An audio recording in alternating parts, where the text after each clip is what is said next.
साहब, कैडर के बिना कुछ होता नहीं, कैडर के बिना कुछ नहीं होता है। आरएसएस ने यही किया, घर घर में घुस गई और वोट तैयार किए और वो वोट से भाजपा को जीत दिला रहे। वैसे ही मैं जो चाहता हूं कि हमारे बामसेव का जो संगठन है वो संगठन घर घर तक पहुंचे और घर घर जाके वोट तैयार करे और भविष्य में जब भी बहुजन मुक्ति पार्टी का कोई भी उम्मीदवार खड़ा होता है तो उसे भरपूर मात्रा में मतदान कर उसे विजयी बनाए। मैं आपको विश्वास दिलाता हूं, जहां जहां हमारा क्षत्रिय वोटर है अपना आपके समाज से अनुसूचित जाति जनजाति से अल्पसंख्यक खड़ा होगा, वहां मतदान क्षत्रियों का मैं करवाने का आपको मैं विश्वास दिलाता हूं। तो आप मेरी जय मूल निवासी, जय क्या बोलिए, जय छात्र धर्म, ओम नमो बुद्धाय। सर्वप्रथम मैं आयोजन करता हूँ का दिल से आभार करता हूँ, क्षत्रिय करने से आपको मंच प्रदान किया, दिल से आभार करता हूँ। और हम सबके परम आदरणीय, परम पूजनीय और मैं तो कहूँगा मेरे पिता तुल्य, मेरे बड़े भ्राता तुल्य बामसेव के संस्थापक श्री वामन मेश्राम जी यहाँ उपस्थित है, तो उनके चरणों में मैं दिल से कोटि कोटि नमन करता हूँ। उनका नमन स्वीकार करें आप। और मेरी बहन भी विराजमान है, उनके चरणों में कोटि कोटि नमन। मंच पे आज जितने भी सम्मानीय राजकीय हो या फिर हो सामाजिक हो जो आगेवान उपस्थित है, आप सभी को अरे यार कोटि कोटि नमन है। जय भारतवर्ष, जय मूल निवासी। दोस्तों, अब मुद्दे की बात पे मैं आता हूं। एक क्षत्रिय हूं और क्षत्रिय सदैव सबका रहा है और सबको अपनाया है। ये इतिहास गवाह है। भूतकाल में यदि हम जाते हैं तो हम सभी के महापुरुष डॉक्टर बाबा साहेब आम्बेडकर जी की यदि मैं बात करूं, हम सभी के हैं। मैं कहना चाहूंगा, बातों मत नहीं, ये हम सभी के हैं। महाप्रताप हो, पृथ्वीराज चौहान हो या फिर छत्रपति शिवाजी हो, फिर डॉक्टर हमारे बाबा साहेब आम्बेडकर साहब हो, ये सभी महापुरुष हम सभी के हैं। तो हम सभी के महापुरुष डॉक्टर बाबा साहेब आम्बेडकर जी को उच्च शिक्षा की जो व्यवस्था जिन्होंने उपलब्ध करवाई, वो भी बड़ौदा हमारे जो महाराजा गायकवाड़ साहब थे उन्होंने कराई, आप सभी जानते हो। उसके अलावा बीपी सिंह जी ने क्या किया वो भी आप जानते हो। उसके अलावा अर्जुन सिंह जी ने जो योगदान दिया वो भी आप जानते हो। सभी जानते हो कि किस तरह से हमने सदैव सभी को साथ लेकर सभी के विकास की बात, विकास का कार्य किया है। ये आप सभी से छुपा हुआ नहीं है। फिर भी हमारे बीच में इन राजनीतिक पार्टियों द्वारा बहुत बड़ी ही निंदनीय कार्रवाई करते हुए दूरियां बनाने का कार्य किया। तो मैं आपसे इतना ही निवेदन करूंगा करबद्ध के अब समय आ गया है कि साथ मिलकर इस देश के लिए कुछ किया जाए, ऐसा मेरा आप सबसे करबद्ध निवेदन है। अब बात रही हक और अधिकार की, तो हक और अधिकार लेने का तो हम सभी को अधिकार है। संविधान ने दिया है अधिकार, वो तो कोई छीन नहीं सकता। कोई छीन सकता है क्या लोकतंत्र में संविधान के अधिकार? आप बताइए, कोई छीनने की ताकत रखता है क्या? है किसी की ताकत छीनने की? जब बाबा साहेब आम्बेडकर जी ने इस देश का संविधान बनाया तो सोच समझ के ही बनाया होगा। इतने बड़े बुद्धिजीवी थे वो, एक इंटेलेक्चुअल व्यक्ति थे जिन्होंने इस देश के संविधान की रचना की। तो साहब सोच समझ के ये बनाया है, तो संविधान के अनुसार इस देश के प्रत्येक व्यक्तियों को इसका लाभ मिले, ये हमें सुनिश्चित करना होगा। ऐसा मैं इस मंच से क्षत्रिय करणी सेना परिवार की ओर से ये बात आप तक पहुंचाने आया हूं। अब मैं बात करूं कि क्यों हम सबको साथ मिलकर आगे बढ़ने की आवश्यकता है, तो मैं इतना ही कहूंगा कि समय बदला है। जो छुआछूत का एक मुद्दा मेरे सामने आया था, वो भी मैंने पूरी कोशिश की उसे दूर करने की।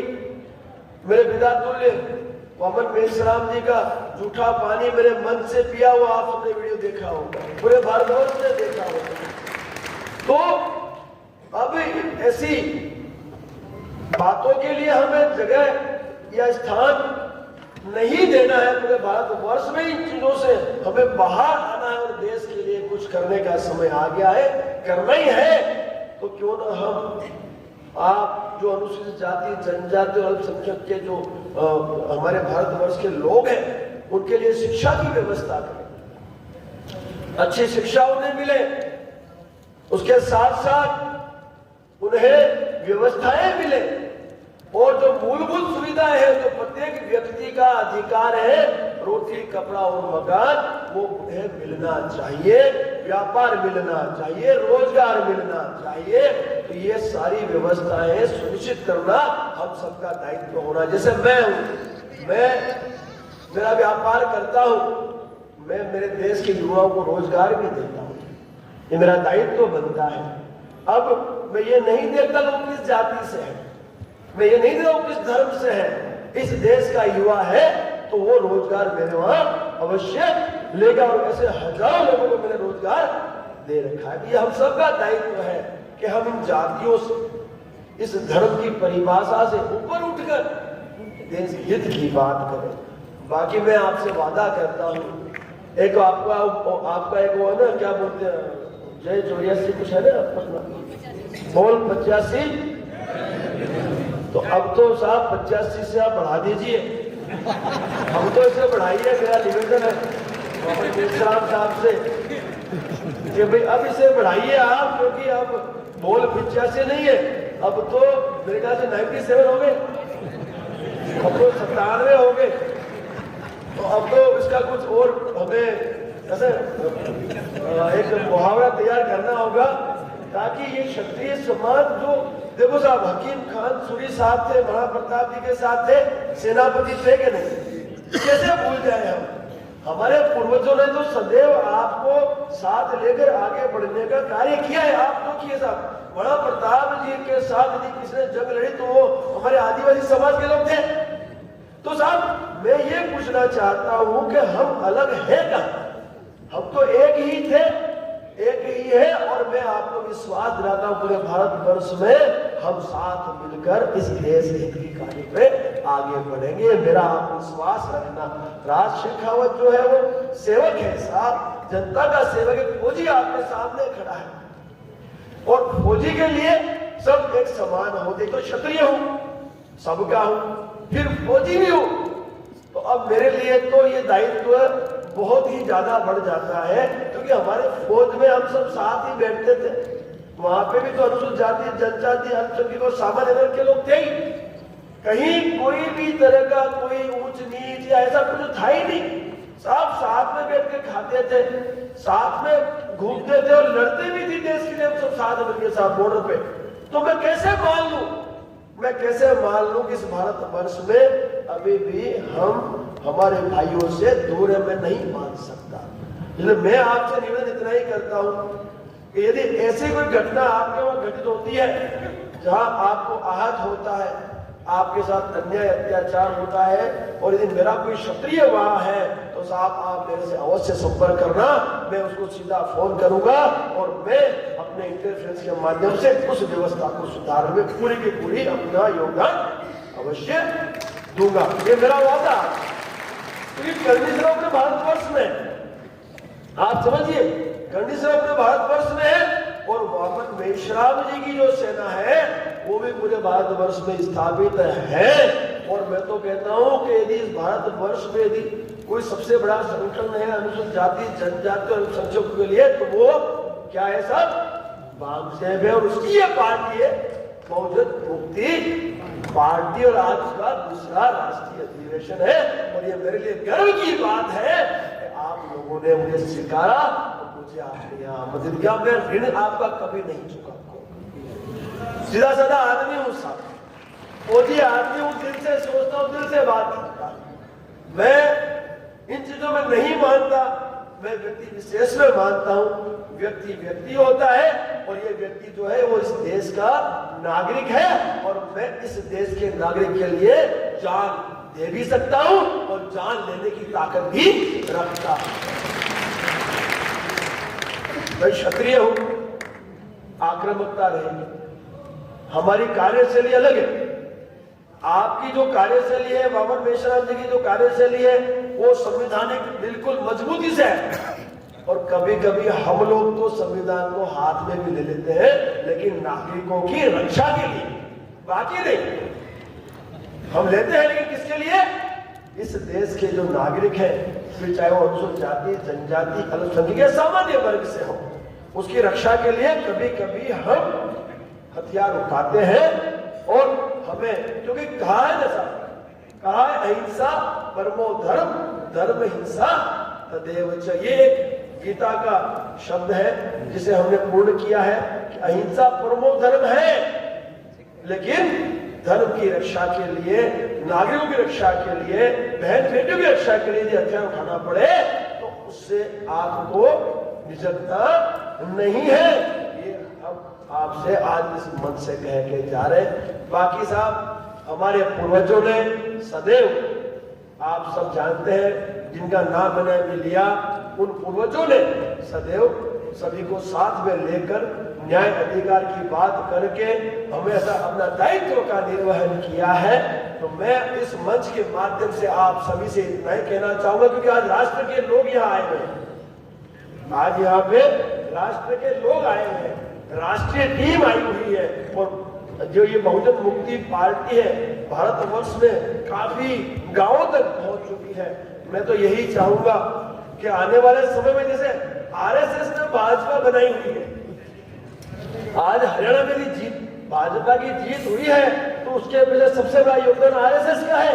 ये मीडिया भी कह रहा है, प्रिंट मीडिया भी कह रहा है। तो साहब, वो दिन दूर नहीं है जब बहुजन मुक्ति पार्टी सत्ता में होगी और उसकी मुख्य भूमिका वामन मेश्राम जी की जो संगठन है बच्चे वो सुनिश्चित करेंगे। दोस्तों, ये देश सत्ता से चलता है, मैं गलत तो नहीं कह रहा, ये देश सत्ता से चलता है। तो मैं आपसे करबद्ध निवेदन करता हूं कि भाई जो अनुसूचित जाति, जनजाति, अल्पसंख्यकों के जो लोग हैं, वो भी ज्यादा से ज्यादा सत्ता में अपनी भागीदारी सुनिश्चित करें। और बहुजन मुक्ति पार्टी जो स्थापित हुई है, वो आपके लिए उज्जवल भविष्य का सबसे बड़ा पथ साबित होने जा रही है। क्योंकि आपके जो राष्ट्रीय अध्यक्ष जी हैं, वो मैंने देखा है, गुजरात में भी आए थे और उनका समर्पण मैं देखता हूँ, वो, क्योंकि मैं उनके पेज को फॉलो करता हूँ, उनकी आईडी फॉलो करता हूँ, वो महीनों पर वामन मेश्राम जी की तरह ही यात्राएं करते रहते हैं। उद्देश्य क्या? भाई एक ही उद्देश्य है कि बहुजन मुक्ति पार्टी अब सत्ता में अपनी उपस्थिति दर्ज करे। तो ये उपस्थिति दर्ज होगी कैसे? तभी होगी जब आपकी एकता हो। देखो, मैं क्षत्रियों को एक कर रहा हूं, लेकिन आपके साथ, आप अनुसूचित जाति, जनजाति और अल्पसंख्यकों को एक कर रहे हो, आप हमारे साथ हो। यदि हम साथ हो गए, किसी के बाप की ताकत है कि हमें कोई नुकसान पहुंचा सके। गलत तो नहीं कह रहा। जब हम साथ मिलकर चलेंगे तो सफलता हमारे कदम चूमेगी या नहीं चूमेगी? बताइए, चूमेगी? कितने सहमत, हाथ करके बताइए मेरे, कितने सहमत है इस बात से? तो साहब, मैं वही तो कहने जा रहा हूं। जब हम सभी सहमत हैं तो आप लोग लड़ क्यों रहे? हमें एकता के साथ सत्ता की बात करनी है, क्योंकि सत्ता से देश चलता है। तो यदि युद्ध स्तर पे आपको कुछ भला करना है, आपकी जितनी भी मांगे है, साहब मैंने देखा, आपने मांगे, मैंने पढ़ा, उसमें कई मांगे आपने रखी। साहब, ये मांगे पूर्ण कहां से होगी? सत्ता से होगी, सत्ता से होगी। साहब, आप मांगे किससे कर रहे हो? सत्ता से कर रहे हो। यदि आप सत्ता में वहां बैठ गए तो फिर मांग करने की आवश्यकता पड़ेगी? पड़ेगी ही नहीं। आपकी मांग अपने आप पूर्ण हो जाएगी। सही है?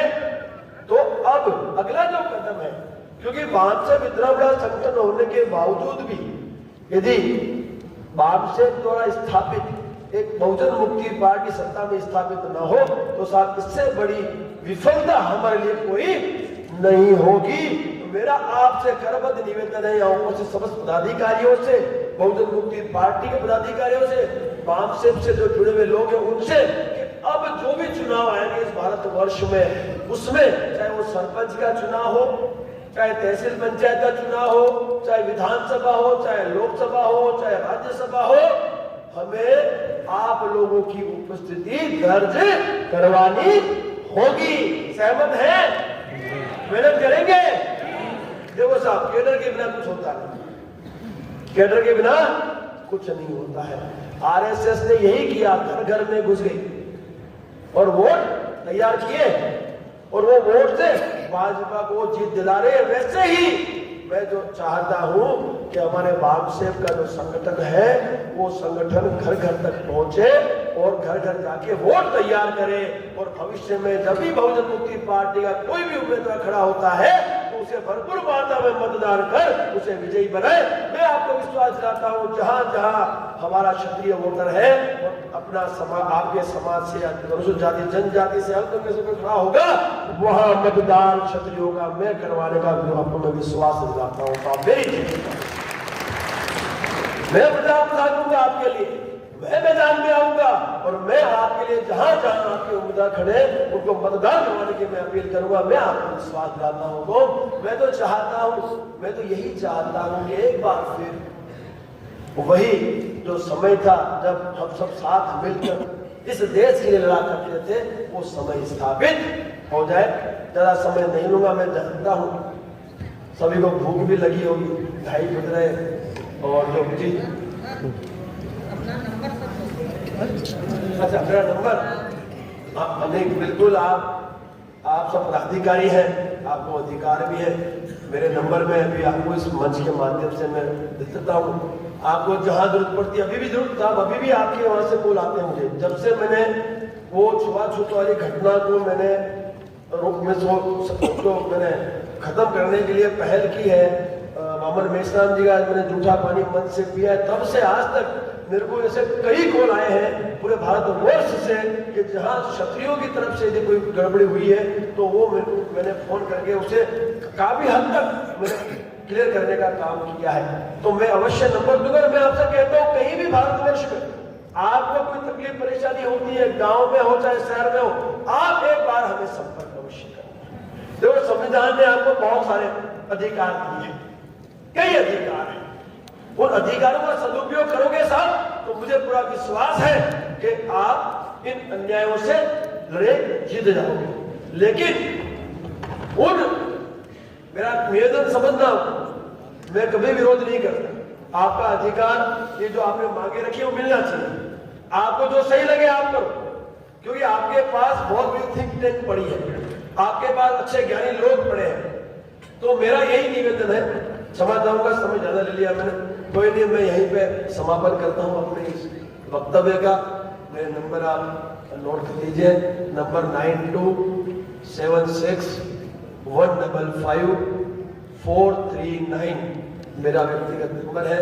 इस नंबर को आप सेव कर ले और पूरे भारतवर्ष में जहां भी आपको हमारी आवश्यकता पड़ती है आप में अवश्य याद करें 9276155439 ये मेरा व्यक्तिगत नंबर, आपसे सेव कर ले और जहां भी आपको हमारी आवश्यकता पड़ती है आप हमें याद करें। और मैं इतना ही कहूंगा कि आओ हम सब साथ मिलकर इस उज्जवल भारतवर्ष के लिए अपना योगदान सुनिश्चित करें। बहुत बहुत शुक्रिया।